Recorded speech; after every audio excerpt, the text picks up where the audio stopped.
Coming up this week on Success Won't Come Calling. Then you also have young people who are concerned about wanting to care for their families, and they see getting involved in levels of criminality as a way and means of supporting their families. It's about vulnerability. I think it's about acknowledging that actually, and this is what gangs are very good at, is preying on that vulnerability. So whether it might be a child who's been in care, it might be a child, as you say, whose family member might be struggling with mental health, or there might be domestic abuse in the home. And so if they do fall out with the system, like you might do if you get excluded, as Kim says, they're much more vulnerable to being preyed upon. And I think if we can really understand those vulnerabilities and identify them early and put the right support in place, you can do a lot to try and then remove that temptation for them to get involved in that world. Hello friends, Simon Gibson here. Welcome to SWCC. If you like the podcast, please click subscribe and you will know every time one of our episodes lands. In this episode, we're going to be talking about knife crime. In London in 2021, there was an unfortunate record set, which was the most teenage homicides ever recorded. There's also been a number of very tragic reported cases recently, including Ava White in Liverpool and other teenagers and young people throughout the United Kingdom. I wanted to analyse what this problem is in terms of knife crime, what its causes are, what its solutions are, and what needs to happen to deliver those solutions. I wanted to get some guests to help us navigate our way through these really tricky issues who work at the cutting edge of the problem. And I'm really thrilled to welcome my two guests for this episode. First of all, we have Emily Spurrell, who is the Merseyside Police and Crime Commissioner. Yep. Hello, Emily. Hi, good to meet you. Good to meet you. Thank you so much for coming. And in addition, we have Kim Johnson with us, who is Labour Member of Parliament for Liverpool Riverside. Kim, thank you so much for sparing time for us today. Thanks, Simon. It's great to be here. You're both very welcome indeed. Now, let's start with you, Emily, if I may. Just talk me through what is your role as Merseyside Police and Crime Commissioner? So I was elected last May and I am there to be the public voice in policing. So I represent my residents, I will challenge the Chief Constable, I will identify priorities for the Chief and the police to focus on and then make sure they deliver on those. I also have responsibility for the budget and making sure the money is being spent properly and efficiently. And I also have a specific role in supporting crime prevention and victims of crime and making sure they get the support to cope and recover as well. I must admit that it was only when I started to do my research for this episode that I appreciated that yours is a role which is one which holds the police to account rather than being a representative of the police. Have I got that right? Yeah, so it's a bit of I call myself a critical friend. So I work very closely with the police. You know, the Chief and I will have lots of joint conversations, joint projects. We'll work on things together. But I'm also independent from the Chief, so I can provide that transparency and that scrutiny of the police and what they're doing on behalf of the public. Great. Well, I look forward to hearing a lot more later about, because obviously it's a very wide-ranging role, particularly working with the victims of crime. So I really want to touch upon that. Kim, you've been in Parliament now for 5 years? No, unfortunately not, Simon. I've only been in Parliament for just over 2 years. I was elected in December 2019 to represent Liverpool Riverside, and I'm really proud and privileged to do that, given that I was born, I grew up and I still live there. But, you know, my role as an MP is to hold this government to account, you know, being an opposition MP, but also about working with the government over bills. And there's a number of bills that are coming our way, not always great bills from my point of view. The Police Crime Sentencing and Courts Bill, I'm sure Emily will talk and touch on that a bit later. Nationality and Borders Bill. But I'm also representing the constituents of Liverpool Riverside, and as a constituency MP, what I also do is to help and support those constituents on various issues. So a lot of housing issues, immigration issues, benefit issues, and a whole myriad of stuff. So I have a team of staff that help and support me in dealing with a lot of those issues, Simon. Well, it's interesting, and obviously because I'm from Liverpool myself, and we will open up this debate to the wider United Kingdom. But Liverpool Riverside is a really large constituency, isn't it? Not just in terms of its geography, but in terms of it encompasses different types of areas. Some areas that are quite prosperous, and perhaps some areas which are fairly deprived. Is that fair? It is fair. It's a very large, very diverse constituency, taking in all of the large cultural organisations in the city, hospitals, universities. But as you mentioned, we have some of the most deprived communities in the country. One of my wards has 20% of children live in poverty. And I think, that's a sad indictment for any city in this country. We are the 5th richest country in the world, and yet we have those levels of poverty existing, in the country, in my city. That is something that the issue of poverty that we're going to come back to, I'm sure. And the reason I was so pleased when you agreed to come on, Kim, is because of that diversity in your experience. We're going to come back to that. I think just a point to make, all of our experience in this particular area, or certainly both of your experience, is northwest based. However, there are various trends here that we can spot throughout the whole of, certainly of the cities of the United Kingdom. So we're talking here about a nationwide problem rather than just a northwest one. And also I just wanted to take a moment to say we're going to be talking a lot of statistics today, problems, solutions, but none of us forget that behind every one of these statistics, there's a victim, there's a family, there are friends. And I guess we just to pay tribute to all of them and to assure them that the reason we all have these conversations is to try and prevent there being more victims, both individuals and families, in the future. Emily, just talk to me about your experience working with the victims of crime. Have you had specific experience in working with the victims of knife crime? Yeah, so I speak to victims very regularly. I will fund a load of agencies that will provide some support to families depending on what it is that they've experienced. So we have a specific service for families who've been affected by homicide, for example. I've spoken to some of the families, and it's heartbreaking really to hear the trauma of what they've gone through, particularly to lose someone in such just an awful way. So, and they always, I don't know, it's hard to articulate really, having never experienced it. It is hard. And like you say, there are the kind of real cases and real stories behind, the stats that we talk about. Well, absolutely. And Kim, I just wondered in terms of how high this issue is on the priority list in Parliament or for this government. Where would you place them? Obviously, we've got to recognise we're here in February 2022. We're still at the back end of a pandemic. Sadly, there's this appalling situation in Ukraine. So there is a busy parliamentary agenda. However, this nevertheless is a crucial issue. How high up do you think this is on the government's agenda? I think it is high up. We talked before about the need to recruit, additional police officers to replace the ones that have been lost over the last 12 years. But I don't think it's only about the police. I think it's very much about an integrated approach to look at, the causes of the high in this type of crime. And I think it's a very sad indictment on our society that so many young people are turning to crime, and young people are dying as a result of this type of crime.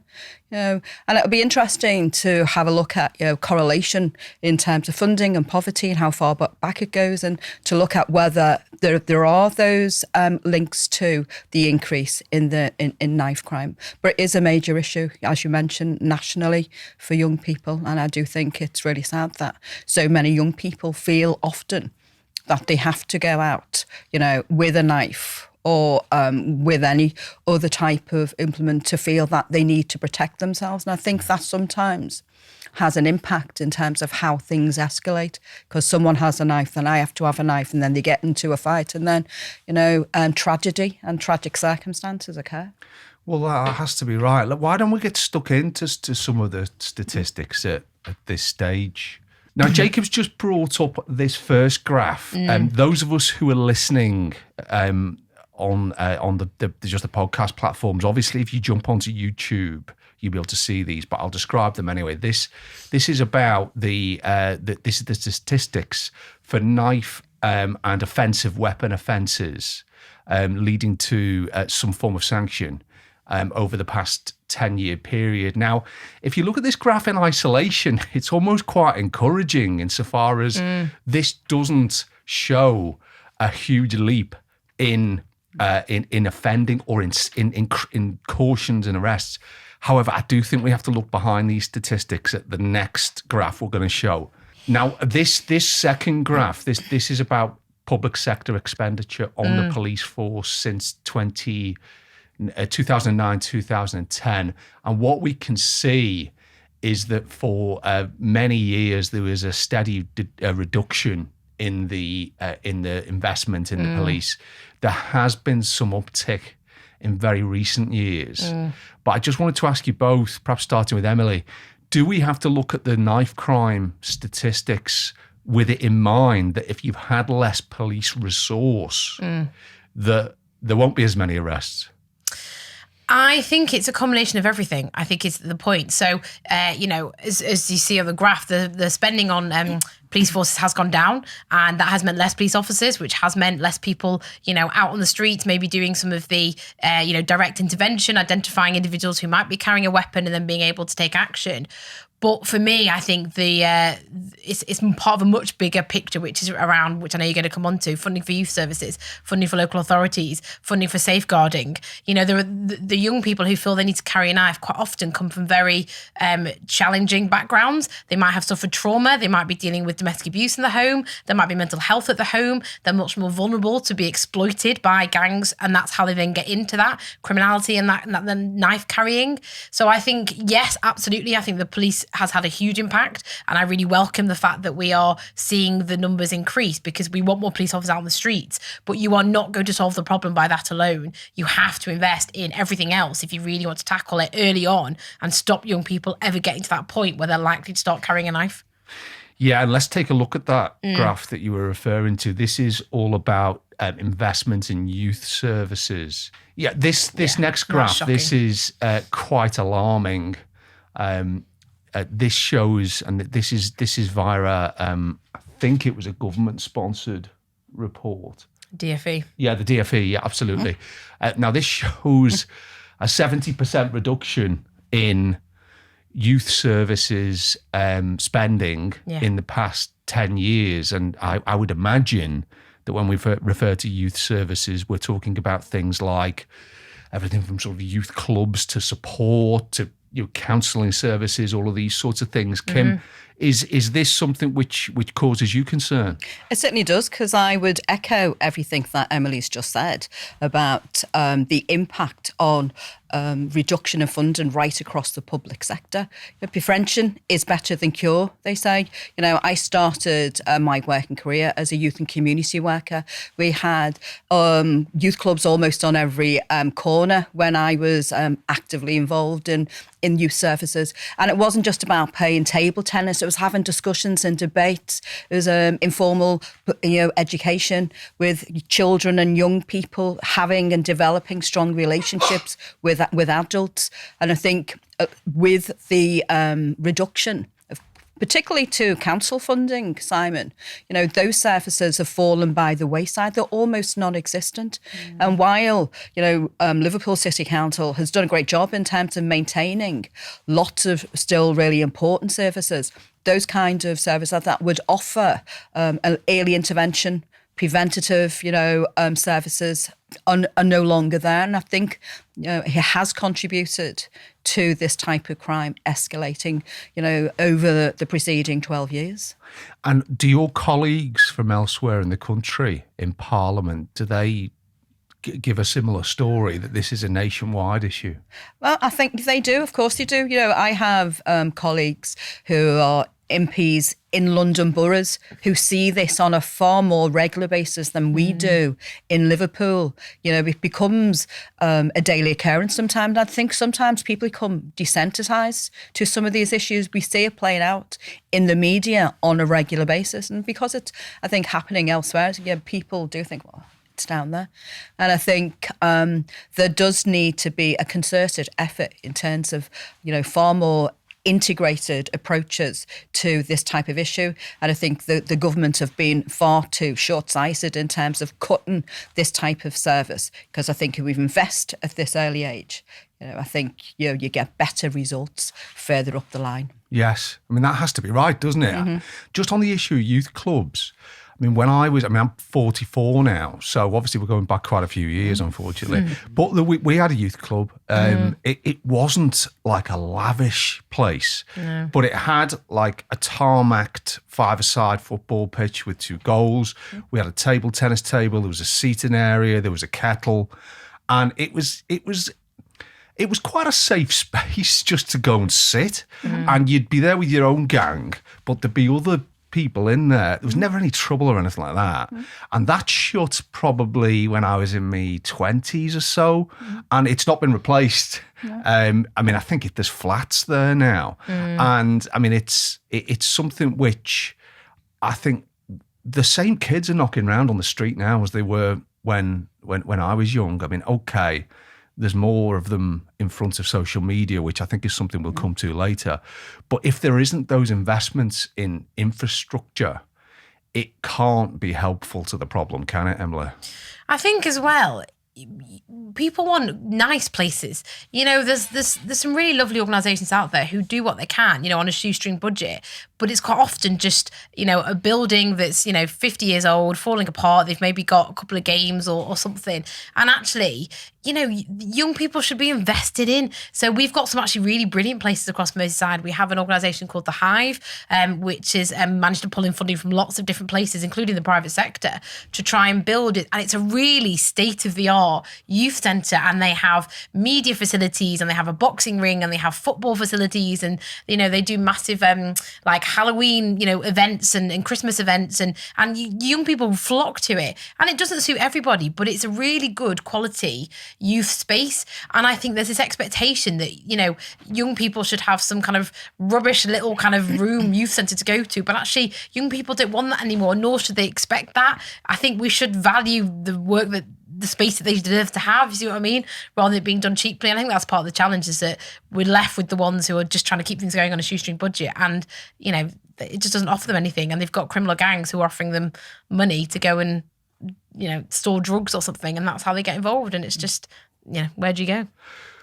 Let's touch on this the sort of journey that people go on from a situation of unhappiness to actually sort of evolving into a life of crime and non-productivity, I'll put it that way, and leading an unproductive, unfulfilled life.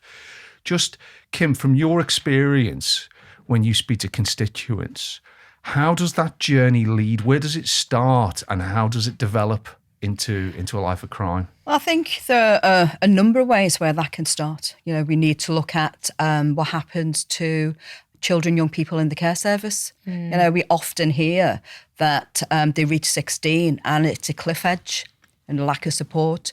But then you have to think about what's happening to young people in schools.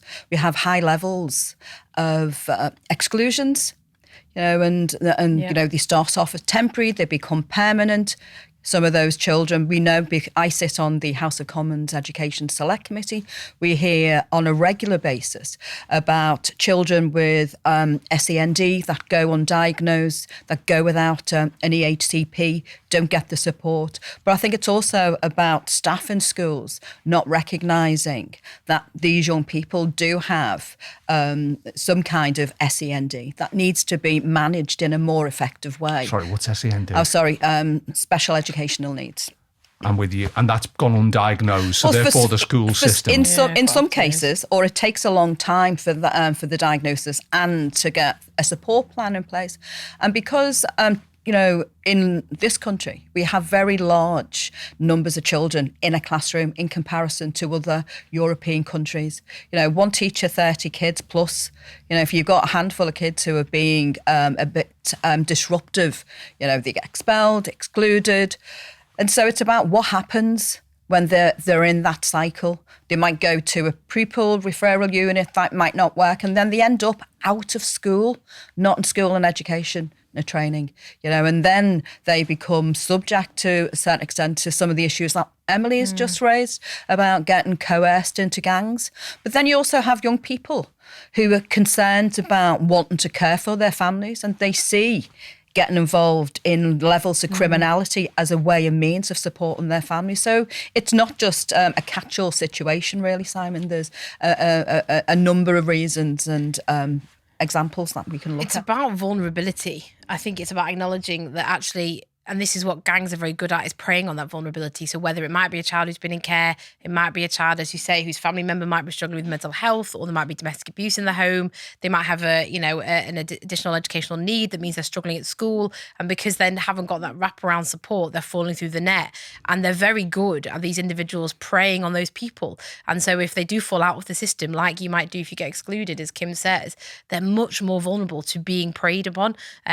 Or they can't see any other way they're going to get any of the job, so suddenly that way becomes a much more appealing option. And I think if we can really understand those vulnerabilities and identify them early and put the right support in place, you can do a lot to try and then remove that temptation for them to get involved in that world. Because the temptation relates, doesn't it, to prosperity.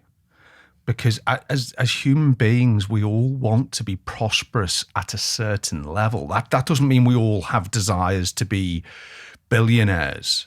But when we look around, we want to be able to provide a life for ourselves and for any family members which has a level of opportunity to it, which has stability and an element of comfort to it.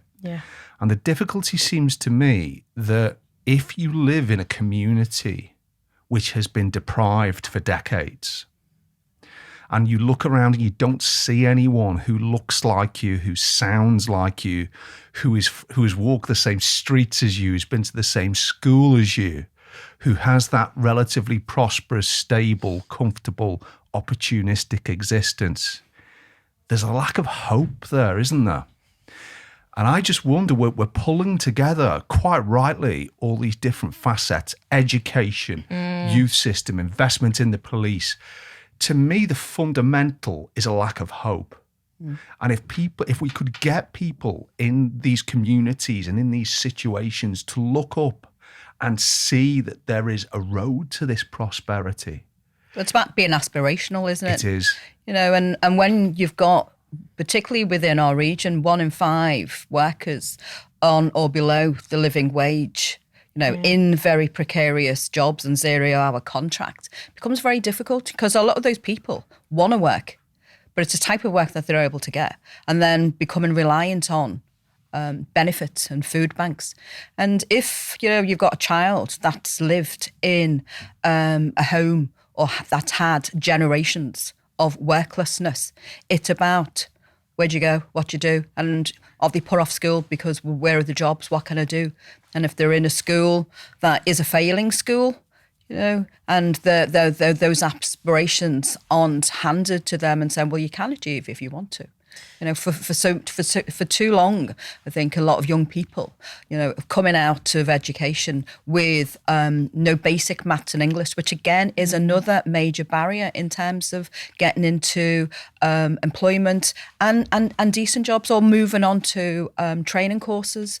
So there's constant barriers that are preventing people from aspiring. But, for me and a member of the Labour Party, we have hopes of, creating better jobs, particularly in Green New Deal and, jobs that are not reliant on fossil fuels. So looking at retrofitting houses that are more green and economic. So to be able to do that, we need a skilled workforce.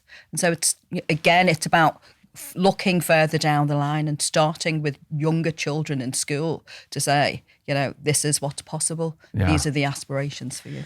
This is where the levelling up agenda should be playing a role, though. The government keep talking about levelling up as to do exactly what it should be doing, which is about aspiration. It's about, what opportunities are kids in areas like Merseyside not getting that they are getting in other places. It's about integrated transport. It's about good quality housing. It's about investing in education. And these are all the things that they say they want to do. The levelling up agenda should absolutely be doing that. but they're just not backing it up. They're not putting the funding in. They're not willing to actually give us the tools and resources that we know we need that can then provide some of those opportunities that Kim's outlined, because they're talking the talk, but they're not actually investing where it needs to go. Actions speak louder than words is what I always say. I'm picking on the point that Emily's just raised about the levelling up agenda. Knowsley, for example, is the third most deprived area in the whole of the country.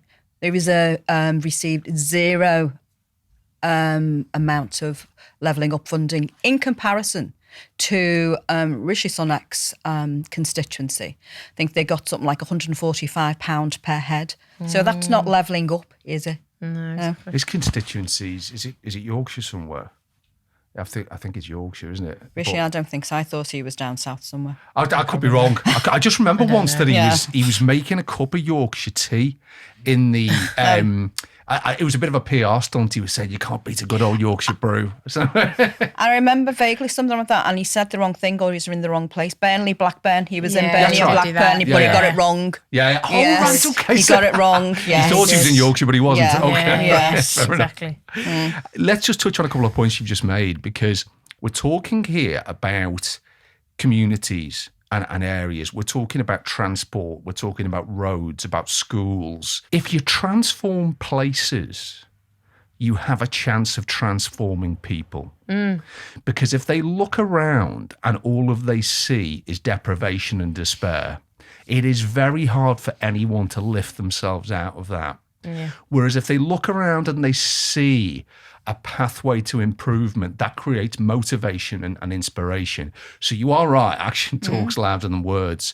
Let me just ask, do we think the political system is a problem here? Because if we're talking about somewhere like Knowsley, that's an area which has been neglected for decades, if not generations. And you are not, with the best will in the world, going to sort that out within a 4-year parliamentary term. It isn't possible to implement projects of that magnitude that will solve it. And my observation is that the way the political system works is a government will get in, a party will get into majority in Parliament, that it's a 4-year term. For the first year, they're sort of getting their feet under the table, bit of laugh after the Lord's Mayor show. For the last year, they're practically preparing for the election. And you've got a very small period in the middle when all they're going after is the clickbait. They're just going after the headlines. So when Michael Gove stood up in the Commons and talked about the levelling up agenda, it was high on sound bites but low on substance. I don't want you to fall off your chair here, Kim, when I suggest this, but is the problem that 4-year terms aren't long enough for projects of this magnitude to be properly implemented? Well, 4 years aren't, and if you look at the Levelling Up white paper, it identifies 12 stages, but they talk about wanting to deliver that by 2030. And again, if we're talking about generations, decades of underfunding, and deindustrialisation, it's not going to be achieved in that short period of time, because it is monumental. But, in terms of Liverpool city region, there's a plan that Steve Rotherham had published in January, the prosperity plan that encompasses everything. Because prosperity is not just about having a good job. It picks up on those things that you've just mentioned, about housing, about good health, about the environment, about transport. So all of those things have been looked at and identified as a must and a need. And the city region are looking at those kind of things already, looking at, zero carbon by 2040. And that looks at and includes retrofitting houses, hydrogen buses, better, cleaner transport system. So looking at the long term is, something that we're doing in the region. But I take your point about that short termism. in Parliament. But this government has an 80 majority, and I have to be realistic in terms of will Labour get in next time? I think we're on a very big hill. We've got a very big hill to climb, Simon. So they might have a longer period of time. But, there needs to be that commitment to really wanting to achieve change in these most deprived communities that they've turned their backs on. Not giving any money to Knowsley is a clear example to me that, they're not interested in levelling up places like Knowsley. They're more interested in providing funding to those constituencies where they've just got a new MP. Yeah, I mean that is bonkers, isn't it? If an area is really deprived and suffering, if you don't prioritise them in a levelling up agenda. Let's just go back to solutions on this, because the fact is we do have this system where 4 years is the usual length of a parliament. What about there being cross-party agreement on certain projects which survive a change of government? So let me just use this example. I'm CEO of the Spurrell Group. Hopefully I'll be kept on for a little while longer yet. But if I did step down or they kick me out or whatever, the projects I've put in place won't walk with me as long as everyone still agrees they're the right things to do. What are the practicalities, do you both think, of a real stocktake between all stakeholders and a commitment cross-party, cross-sector to improving these crucial areas we've identified, and that there's an agreement that come what may, the plan is delivered? Is that realistic? I think this is where devolution is plays a key role, because we are political, as Steve is the Labour Metro Mayor and I'm a kind of Labour Police and Crime Commissioner, but actually devolving powers down, and there's a shared commitment then across the locality. You know what I mean? People are wedded to wanting to deliver for their region. And there are examples where, you do get cross-party support. I've worked with Conservative PCCs from across the country who all agree that we need more funding for policing, or we need more funding in this area. And they will make the same call that I will make to the government, even though it's the same party as them.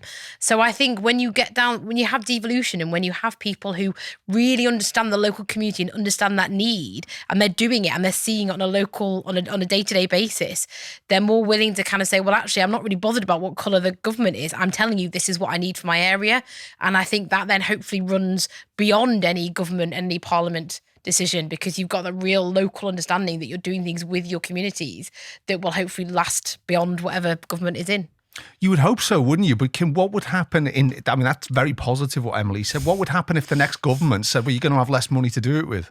Well, I think that has happened, hasn't it? Unfortunately. But just to reassure you, there is quite a lot of cross-party work that goes on in Parliament. We have select committees that have representatives from all parties. We have, all-party parliamentary groups. So there is a bit of work going on in terms of some of the key issues, but more needs to go on, I would say. But ultimately, at the end of the day, it's about having enough resources to be able to deliver on a very large agenda. We know that, our NHS hasn't been funded. We have a massive shortage of staff within the NHS. And so while we've been going through the pandemic, health inequalities is a major issue in this country, and if we don't have adequate numbers of GPs operating in some of these deprived areas, those issues are going to escalate. And all of those impact on some of the issues that we've mentioned earlier about, the high levels of poverty and mortality. Indeed. Emily, you said something earlier about the funding of HIVE, about the involvement of the private sector. Just talk to me how that's worked in terms of the investment in HIVE and why the relevant private businesses took the decision to get involved in the funding. To be honest, I'm not an expert in how it all came together, because it came up a few years ago before I took office. But I think it's a good example of where, certain kind of supportive private sector organisations have acknowledged there is a need for investment in this area because the government wasn't giving it. The council do still fund a lot of it now. There was a lot of funding from the local authority. But I think when it was first set up, the idea is that if you could get local authority funding together, and then you'd get an influx of cash. It would be match funded almost from the private sector to try and make sure that they had the best kind of facilities available. That's a way of doing that, which on one level I think is very positive. You know, we want private sector to invest in and engage in some of these areas. I suppose the problem we have with it is that you shouldn't be relying on the private sector to fund something that should be, you know, absolutely core publicly funded, because we see it as a vital public service. So it was a good example of what could be achieved, where you get some kind of other people around the table, but it's very limited in terms of what you get, and you end up with a postcode lottery. So you don't get a consistent, you know, approach across the whole of the country and in the areas where you need it most, because you're relying on private companies who might be doing it for other reasons. And also, of course, it depends where the private companies are in the country. Exactly. Yeah. And there's sort of a chicken and an egg here, because if you're looking at a very deprived area, there usually won't be sort of glass-panelled HQs around the corner. So it might be that there's kind of an ever-decreasing circle there of problems. A north-south divide. Yeah, well, yes. What I was just going to ask you actually, Kim, in terms of this issue of funding, of using tax, government-funded, taxpayer-funded projects, such as the ones that you've both described. Let's live in the real world. We've got a situation where the government's debt has absolutely skyrocketed because of COVID. We're facing the prospect, goodness me, of a war in Europe that at the level of our involvement remains to be seen, but it's hard to believe that it won't have some impact upon tax reserves. What can the government do from this position? I completely get where you're coming from in terms of this is not a recent thing. It's 10 years or more of neglect.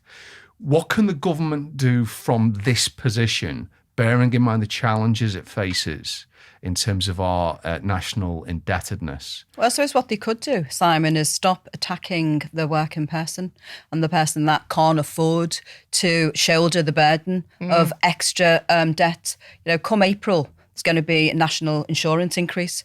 You know, local government council tax increases, and working people who are already struggling, as I mentioned before, taking on that extra burden, while at the same time, billionaires have increased over the last 2 years since the pandemic. And the wealthiest 1% have increased their wealth substantially during that period of time.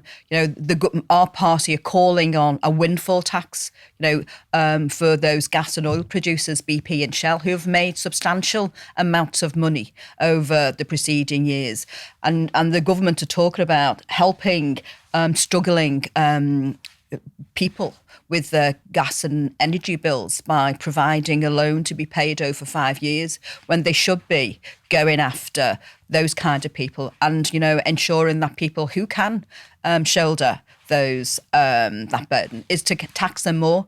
We've got Bezos and Elon Musk and Richard Branson fighting about who gets to the moon quicker, when they should maybe be using the money that's sat in their banks to support the most vulnerable in our country. And that's what the government should be doing, because it's very unbalanced at this moment in time. And it shouldn't be happening. They're also spending hundreds of millions of pounds building a boat in honour of the Queen. And you just think, whatever your feelings are about the Queen, we don't need hundreds of millions of pounds spent on a boat when that money could go into the communities that Kim and I are talking about. It's just massively wasteful. Well, Rishi Sunak, a couple of weeks ago, 34 billion, cut off. Wiped off. Fraudsters. For fraudsters during the bounce back loans and those kind of things that were available to businesses. But it was like money wasted on failed track and trace, money wasted on purchasing an effective PPE equipment. And so there's been, failures by this government and losses of billions of pounds that could have been invested to our NHS, to the public services, that can support the communities that we've been talking about. Yeah. So let me play devil's advocate a little bit on some of those points. Bezos, Elon Musk, etc. Obviously there are examples closer to home, lots of billionaires in the UK. Devil's advocate would be they've acquired this wealth through either their own endeavours, which, as I understand it, is the case with both Jeff Bezos and Elon Musk, or they've inherited the wealth.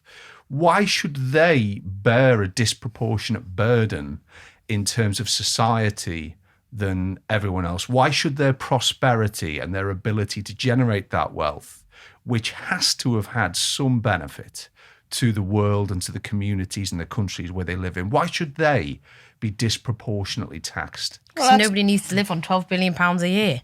Like, you just don't need it. People don't need that much. And you say that, like, you know, Jeff Bezos is creating jobs, you know, with Amazon, but, you know, they're not paying the living wage. They're costing the economy because of the environmental impact of the damage they're doing. You know, like, we should be taxing that. We should be putting restrictions into businesses to make sure that they don't waste. You know, they're throwing out laptops in Amazon when the schools down the road who can barely afford to update their 90s computers. You know, it's ridiculous that somebody like that is getting away with that. And a lot of these people have come from privileged backgrounds. They've had nice homes. They've been able to afford to go to university and had tutors so they could perform well. You know, so many young people, if they had that investment, they could probably be the next Jeff Bezos, but nobody can afford that. So it's, yeah, I just think it's ridiculous. We need a fair and equitable taxing system, Simon, you know, without tax loopholes. You know, and that's what we have at the moment. Because if you did a comparison to a person, for example, on basic living wage, you know, and if you compare how much they're paying in tax in comparison to a billionaire, you know, it's wrong and it's immoral and it shouldn't be happening. We are the 5th richest country in the world, and where we've got hikes in child poverty and people reliant on food banks, it should not be happening. You also, as well, there is something like the top 10 richest people in the world, their wealth, they could lose 90% of their wealth and end world hunger, end world poverty, and still have hundreds of millions of pounds to live on. You know, these people would not be uncomfortable if they gave up their money to stop world hunger. Like, you know, these sums of money that we're talking about are huge. Nobody needs that much money when they could do so much more good with the world. And it's not to say that they should suddenly give up their income they've worked so hard to. You know, we're not saying they should have to fall on their sword and give it all up. We should have, as Kim says, the right systems in place to tax people and put that money then where it needs it most. Mm-hmm. Yeah, it is interesting, isn't it? I mean, I was fascinated by the point you made there in terms of people having different starting positions in life. And it is right, isn't it? Because, again, I'm not having a go at anyone in particular. I'm not having a go at Elon Musk or Jeff Bezos or anyone else. I don't know what their upbringing was like. But when I hear people who say, come on, pull yourself up by your bootstraps, work hard, commit. Well, what they're failing to recognise there is that not everyone starts at the same position on the running track. Mm-hmm. And it's all very well people saying, my dad used to ride up on his bike to the bread shop every morning in the bakery. Well, that might well have been the case, but some people can't afford a bike. Some people have an impediment to even start off on the journey. Sorry. No, please forgive me. There's a really good analogy that I keep seeing doing the rounds on social media where they say we're not all in the same boat. We're all in the same storm, but some people have got yachts and, you know, cruise liners, and some people have got nothing and they're swimming in a storm. And I think that's quite a good analogy in terms of actually we're all facing a very difficult, you know, world, but actually some of us are starting in a very different place. Yeah. Kim? Well, I mentioned before, didn't I, about 1 in 5 workers not on proper wage. We've seen unscrupulous employers during this pandemic fire and rehire. You know, yeah, that's right. Talking, you know, expecting their workers to work more and get paid less. And when GMB gas workers refused to take on those contracts, they were made redundant. And a lot of those workers had worked in that field, very highly skilled professionals, lost their jobs because they refused to work longer and harder and get paid less. And that's just, you know, a tip of the iceberg because, you know, a lot of organisations are doing that now. And you had the governor of the Bank of England last week before, you know, during this crisis, telling people do not ask for a pay increase. You know, but, you know, don't ask for a pay increase, but the cost of living, you know, and a lot of people, particularly public sector workers, you know, have, to all intents and purposes, had a drop in their wages for years because, you know, they haven't had a wage increase and everything else is going up. So the money in the pocket is going, has to stretch further. So it is an issue, a major issue. And educational attainment is also a problem in terms of, I mentioned before, not having basic maths and English and being able to get on that employment ladder will be and is a problem for a lot of our young people. I've spoken to the principal of City Liverpool College, and she says that a lot of kids turn up without basic maths and English, so they have to find resources to help and support them to be able to move on to the next level of their courses. That's right. And there's a common theme in a lot of what we're talking about, isn't there, which is about this issue of levelling up. And it always seems to me that we spend too much time arguing about who's disadvantaged and who isn't. And quite often those who have a certain level of advantage or privilege feeling precious about that. I mean, obviously there's been this phrase white privilege, which has been knocked about. Now, I was privileged when I was young. I don't know if it was because I was I'm white, but I was privileged insofar as that in the lottery of life, I was born in a nice area to parents who'd worked hard to, I guess, evolve from a working class to what's maybe lower middle class, who loved me, who loved my brother, who gave us good education and supported us. Now, if that isn't privilege, I don't know what is. Now, it seems to me that for anyone to argue that we shouldn't prioritise those who don't have that privilege, that seems really bonkers to me. And I also don't think that is in any way, shape or form a political argument. It's just a common sense one that I was on a different running track or a different stage in a running track to someone who was born in, say, Kensington or Knowsley. Now, that's nothing to do with what our race is. It's just a fact. So it seems to me that until such time as the Knowsley person is prioritised with resource to get us to that equality of opportunity, then our outcomes are never going to be comparable. Well, it's interesting that you raised that point, particularly about white privilege, because last week the Secretary for Education, Nadeem Sahawi, issued guidance to teachers about biased teaching and contested political views. But there was very much an emphasis on Black Lives Matter. There's a group of MPs in Parliament. They call themselves the Common Sense group of MPs. I call them the No Common Sense group of MPs because they wanted to defund National Trust because they wrote a report about where their funding came from, and the association with the slave trade. They don't want to talk about the slave trade. They don't want to talk about colonialism or imperialism. But they're key issues, particularly in a city like ours, a city whose wealth was built on the back of the slave trade, a city that has the longest established black community in Europe.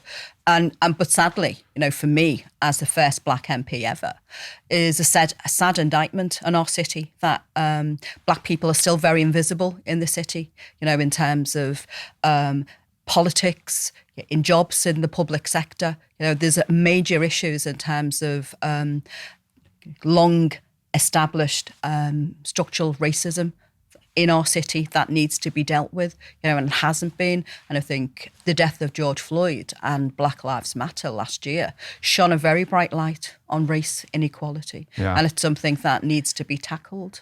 It does. I think the challenge when you talk about privilege as well, of various forms, is that in order to, everyone can sit here and go, actually, yes, we can acknowledge that, black people suffer because of racism and they probably have less opportunities.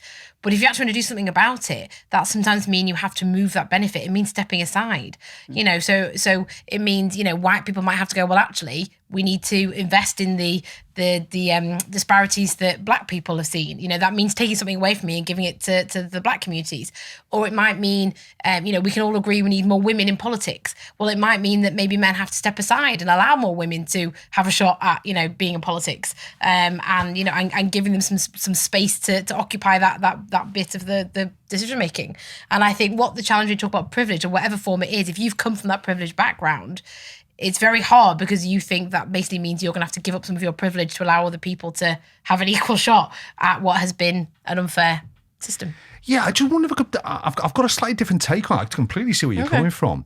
On this issue of progression in terms of, say, career progression or to start your own business or to retrain to get a better skill. That to me is all about access to capital. It's all about being able to source enough money to either start your business or to support your family whilst you are reskilling with a view to getting a better job.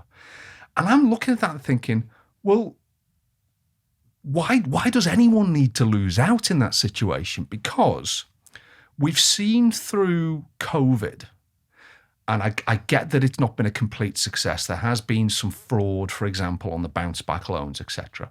But still, the government backed loans from the banks to allow businesses who were adversely impacted by COVID to keep trading and to keep growing and to keep providing prosperity for their employees.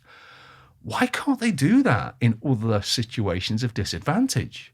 So where we see, because I don't have the statistics at my fingertips, but I know that there will be, that it will be harder for people who come from low socioeconomic backgrounds to access capital.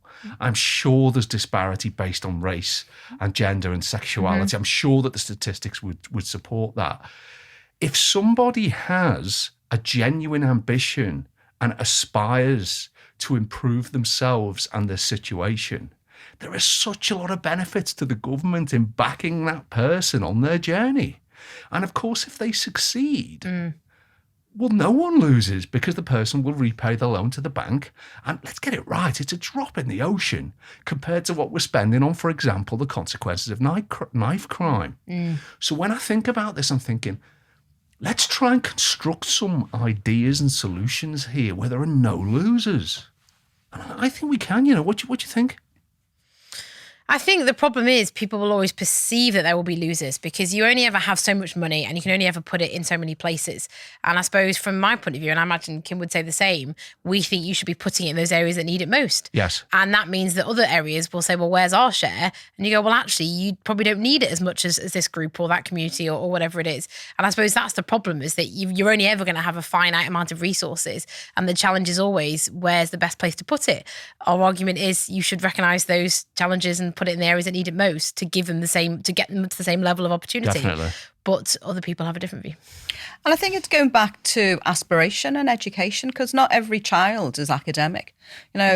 Being vocational and wanting to use the hands. We have a dearth in skilled workers like plasterers and builders and brickies. And I think it's about providing opportunities for those type of people that want to do something, or providing them with the knowledge and understanding that if you want to step up a business, this is what you need to do. And I think maybe looking at the education system and whether it meets the needs of everybody.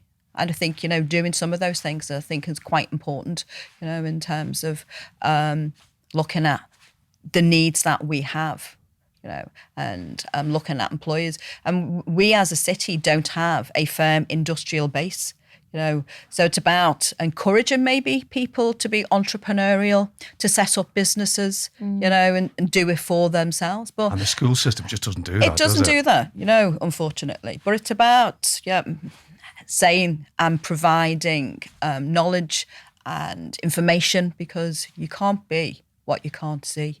And no, it's about, right. It's That's about. Spot on. I'm going to steal that, Kim. Is that all right? Yeah. And so it is, because schools getting people in and talking to young people and getting them to think a bit more broadly about what's out there. For example, there are amazing apprenticeship degrees available, but a lot of schools don't tell young people about them because they want bums on seats in their schools.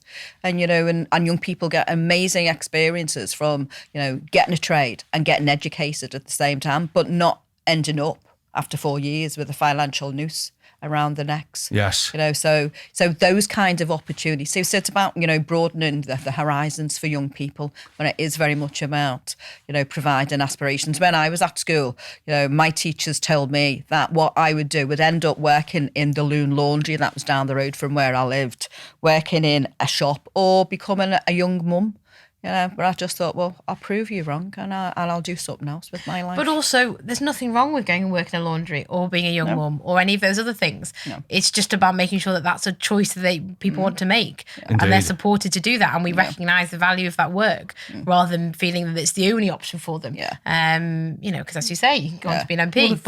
Well, if people have a purpose that they fulfil, which isn't our purpose, then that's totally fine. Yeah. And as long as they have the opportunity and the resources to pursue that purpose, then we all get along very productively. It's when people either are deprived of a purpose or they have a purpose but they can't acquire the resources to proceed towards it. That's where you get disengagement and disenfranchisement, and that they commit to lives which are unproductive and can lead to some of the issues we're talking But I about. think, Emily's quite right. But the point I was making was that the teachers in my school didn't say that I could do other things, that I could go to university, and qualify in a profession. They were not, because I went to I was in a working class school, and it was a secondary model. It was an all-girls school, and that was it. They had very little aspirations for us. And if you're looking at the government now, are looking to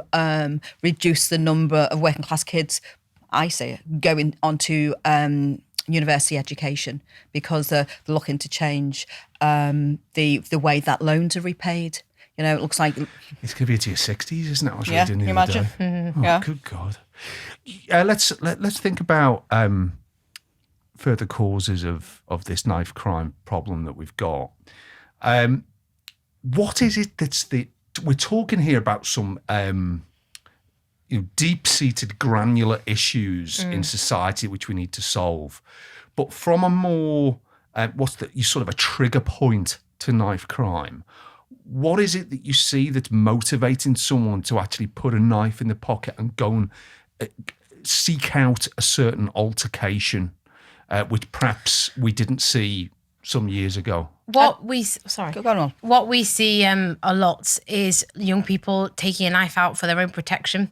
And they think that they see there's a criminal gang, or there's a lot of issues around territory and who's threatening each other's kind of space, and we see a lot of young people take it out because they think they need it for protection, and actually they're more likely to then become a victim of a stabbing themselves because they have that knife and because they brought it into the into the situation. So one of the bits of work that we do is a lot of engagement with young people to say, if you are going to have disagreements and discussions, just don't be tempted to bring a knife, because you will actually be more at risk if you introduce it into that situation. So a lot of it is just because they're just scared of what the other gang might do, and they feel like holding a knife is the best way to protect themselves, but it very often isn't. Yeah. Kim, is that your experience? I think I would agree with what Emily said. It is about protection, and I think if you look at society in which we live now, you look at online harms and bullying and harassment and all the stuff that goes on, that tempers some of this to a certain extent. And people getting into arguments and to disagreements and stuff and threatening, and then things just escalate, sadly. But it goes back to some of the other stuff we said earlier about grooming and gangs and county lines. Yeah, I mean, let's just talk about this issue of what happens online. I mean, when I was young, if you got into an argument with someone, or even if you got into a fist fight with someone, you'd go home at the end of the school day. Everyone would calm down. Everyone would de-escalate a bit. And quite often, it would just get sorted out, either through, everyone just moving on, or deciding to stay away from each other, or mums and dads getting involved, teachers getting involved, etc. Because the kids now can't shut the door on it, because they've all got the little box in the pocket, which allows these feuds to continue electronically. My perception is this issue of escalation is a real problem. I know there's been some discussion in some of the appalling cases we've read in the news in the last year or so of families actually getting involved. Have you ever encountered anything like this? Well, a bit like yourself, really, Simon. You hear about it when these tragic accidents happen, in terms of how it starts, and a brother got involved, then it's a dad, and then whole families, and go into, somebody else's house, and these things just escalate and just end up tragically with a death of a young person. What's the solution because social media is not going anywhere, is it? Do the social media companies have a greater duty of care to regulate what their users do and say? Yes, completely. There's a bill going through Parliament at the minute, which Kim will know more about, the online harms bill. And actually, I think that a big part of that is about calling on social media companies to take responsibility. It's appalling, really, about how much we've seen it through COVID in terms of, vaccination, misleading information. We saw it with Trump in the US election. They absolutely are completely responsible for what's on their platform, but they just aren't doing enough about it. They're not putting enough resources in. They're not taking things down fast enough. The police are tearing their hair out, trying to kind of track people who are preying on people on social media. They, are reporting things and they're not getting removed quick enough. They are absolutely responsible for what's on their platform, but they are just claiming that it's nothing to do with them. They just provide the platform and what's said is what's said.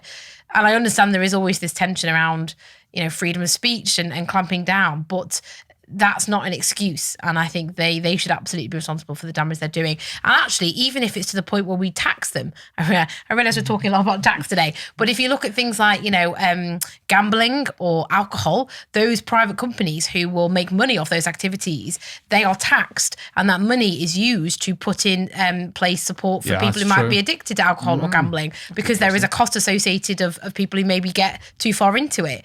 And actually, why not do the same thing with social media companies? They should pay their fair share of tax, and then some of that money can then be used to deal with some of the fallouts that you see from social media, where you are seeing crimes committed online, or they are exacerbating a situation, and in terms of hate crime and things, there's all sorts of issues that we see played out on social media. So there is absolutely, I think, a stronger role for private companies like social medias.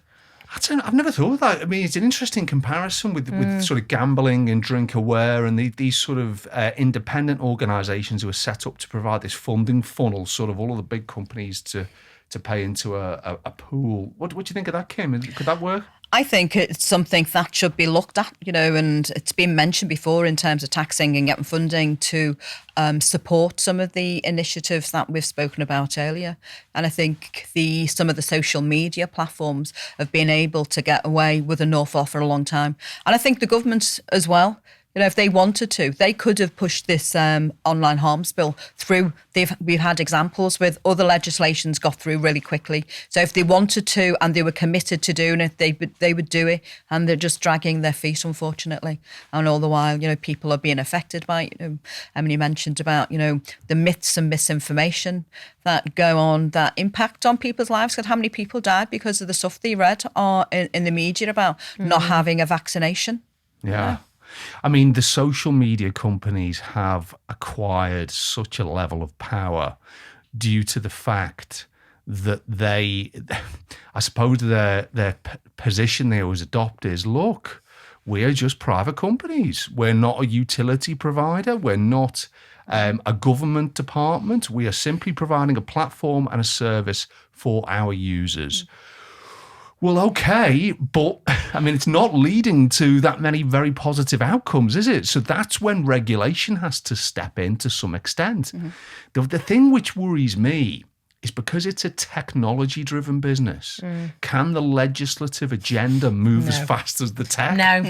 No, it can't. And I think you're going to have to end up probably having an annual, update to the online harms bill, because, the technology is moving far faster than the bureaucracy of decision-making can. But also, you're talking about international agreements, because these companies are operating around the world, I mean, it's probably the only topic we haven't covered yet is Brexit. But, things like Brexit do have an impact, because it means we are less able to cooperate with neighbours and have agreements in place that apply to all of us. It's a big it's a big issue, and you definitely need that cooperation across the board if you're going to tackle it. It can't move as fast.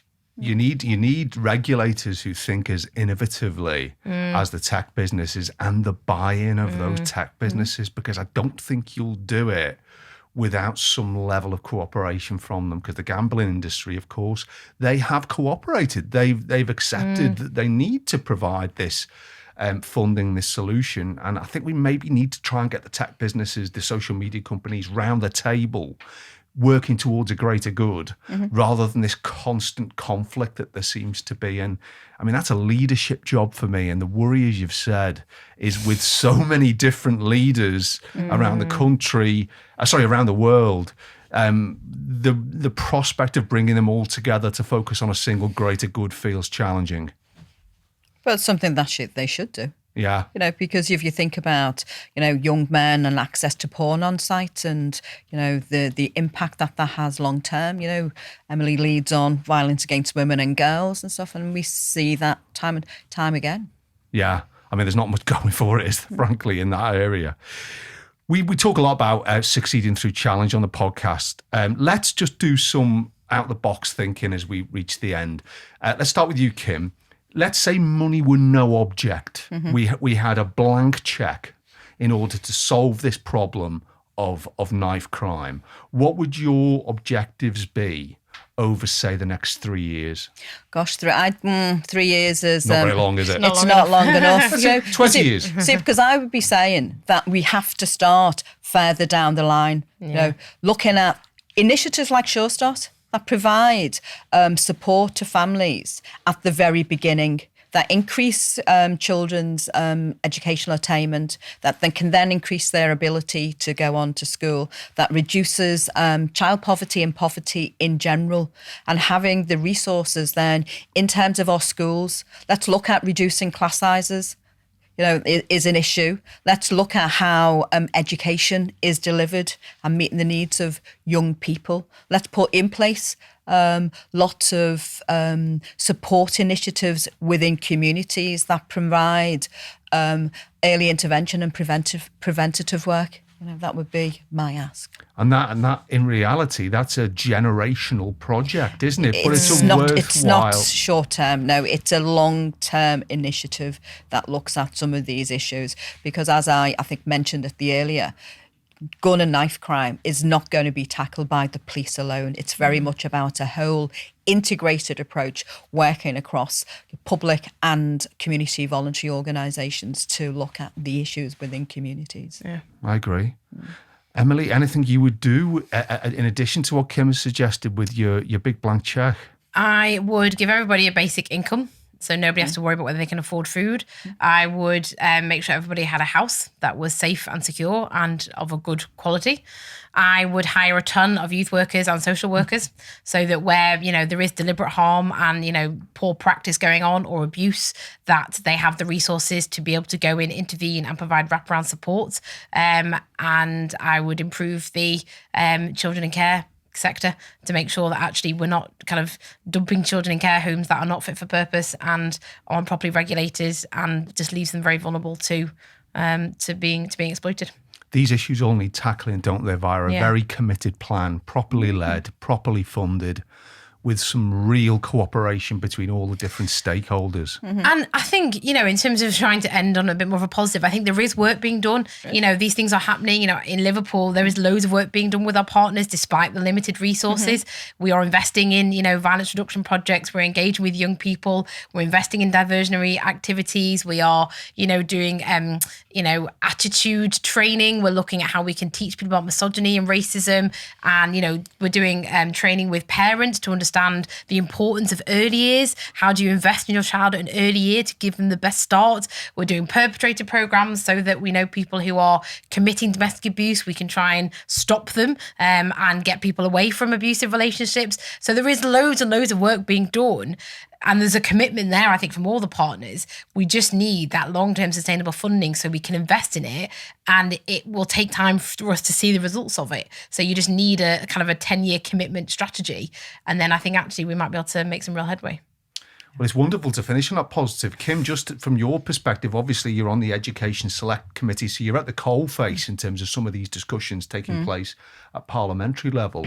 Do you feel that there are some good discussions, some good projects being at least developed in Parliament which might support this enthusiasm and this positivity that Emily's just talked us through? I think there are, because one of the inquiries that we're looking at the moment is around children's homes. We're looking at some of the issues that Emily raised about unregulated childcare. So it is, having the resources to be able to do that. But I just wanted to say that, as a city, We are a very resilient city, and there's some amazing work going on with our voluntary and community sector. And at the beginning of the pandemic, so many voluntary community organisations came together, in terms of mutual aid, to provide a level of support within our communities. And I just think that was fantastic. And a lot of them are existing on, shoestring budgets. Very shoestring, but they're looking to do work in our communities to improve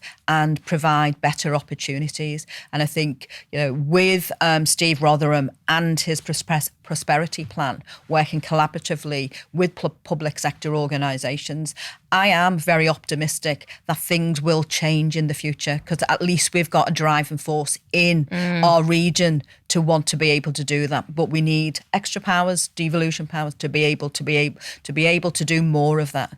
But I am optimistic that with what we've got in the city at the moment, things are moving in the right direction, but we just need the government to say, put the hand in the pot and give us more money. Well, quite, and it's wonderful to hear that optimism. I mean, from my position on this is really simple, that we must not feel frustrated by the fact we haven't found the solutions completely yet. We have to recognise that this is an issue which has existed for decades, which has arguably got worse. But to make these investments in our communities is a worthwhile investment which will bear returns, because it's not just that we'll get benefits in society, it's a worthwhile business for the government to pursue, because you will be able to create more jobs in the area. You'll be able to seek investment. Other businesses will be able to get involved and prosper. So this is not just sort of liberal, utopian thinking. This has a real world reality that will make all of our communities stronger, which will make our employment pool stronger, which will increase tax reserves, and which will decrease the need for investment in areas which we're currently having to prioritise. And the big positive that I'll end on is that we're clearly not in a perfect situation, but to have representatives like you, Emily, working with the police, and like you, Kim, working in Parliament, people who really are at the sharp end and who are in this for the greater good, is so reassuring. And I know everyone who's watching and listening, no matter where they are, will feel that as long as we can take this positive, realistic attitude forwards, there's lots of reasons to think that we're going to solve this problem and make people's lives better. But we have to have hope, don't we? And be optimistic. And that's the key to unlocking this. So I want to thank you both for your time. I know how busy you are. It's been an absolute pleasure to have your expert guidance and also your company today. So thank you for joining us on the podcast. Oh, thank you so much for inviting me, Simon. It's been great.